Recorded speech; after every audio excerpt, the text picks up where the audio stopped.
Ézéchiel, chapitre 38. La parole de l'Éternel me fut adressée en ces mots. Fils de l'homme, tourne ta face vers Gog, au pays de Magog, vers le prince de Roche, de Méchec et de Toubal, et prophétise contre lui. Tu diras, ainsi parle le Seigneur l'Éternel. Voici, j'en veux à toi, Gog, prince de Roche, de Méchec et de Toubal. Je t'entraînerai et je mettrai une boucle à tes mâchoires. Je te ferai sortir, toi et toute ton armée, chevaux et cavaliers, tous vêtus magnifiquement, troupes nombreuses portant le grand et le petit bouclier, tous maniant l'épée. Et avec eux ceux de Perse, d'Éthiopie et de Pout, tous portant le bouclier et le casque. Gomère et toutes ses troupes, la maison de Togarma, à l'extrémité du septentrion, et toutes ses troupes, peuples nombreux qui sont avec toi. Prépare-toi, tiens-toi prêt, toi et toute ta multitude assemblée autour de toi. Sois leur chef. Après bien des jours, tu seras à leur tête. Dans la suite des années, tu marcheras contre le pays, dont les habitants, échappés à l'épée, auront été rassemblés d'entre plusieurs peuples sur les montagnes d'Israël, longtemps désertes. Retirés du milieu des peuples, ils seront tous en sécurité dans leur demeure. Tu monteras, tu t'avanceras comme une tempête, tu seras comme une nuée qui va couvrir le pays, toi et toutes tes troupes et les nombreux peuples avec toi.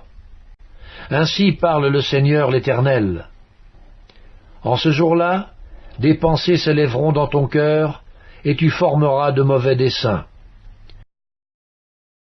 Tu diras, je monterai contre un pays ouvert, je fondrai sur des hommes tranquilles, en sécurité dans leur demeure, tous dans des habitations sans murailles, et n'ayant ni verrou, ni porte. J'irai faire du butin et me livrer au pillage, porter la main sur des ruines maintenant habitées, sur un peuple recueilli du milieu des nations, ayant des troupeaux et des propriétés, et occupant les lieux élevés du pays.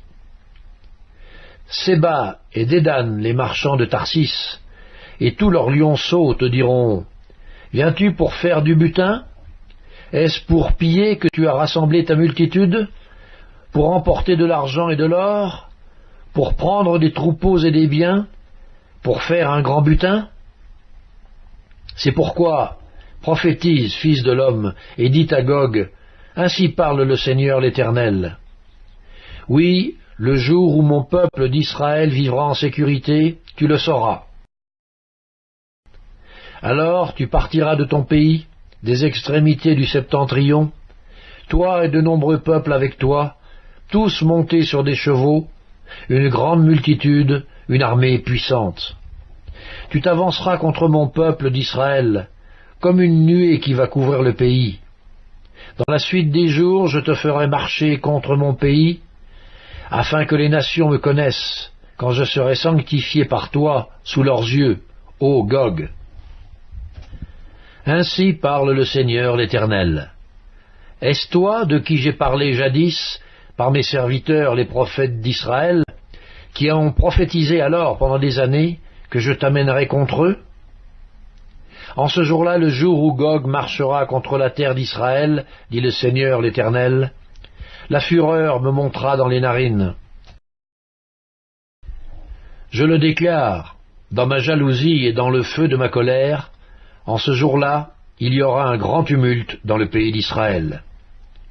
Les poissons de la mer et les oiseaux du ciel trembleront devant moi, et les bêtes des champs et tous les reptiles qui rampent sur la terre, et tous les hommes qui sont à la surface de la terre. Les montagnes seront renversées, les parois des rochers s'écrouleront, et toutes les murailles tomberont par terre. J'appellerai l'épée contre lui sur toutes mes montagnes, dit le Seigneur l'Éternel. L'épée de chacun se tournera contre son frère. J'exercerai mes jugements contre lui par la peste et par le sang, par une pluie violente et par des pierres de grêle. Je ferai pleuvoir le feu et le soufre sur lui et sur ses troupes, et sur tous les peuples nombreux qui seront avec lui. Je manifesterai ma grandeur et ma sainteté, je me ferai connaître aux yeux de la multitude des nations, et elles sauront que je suis l'Éternel.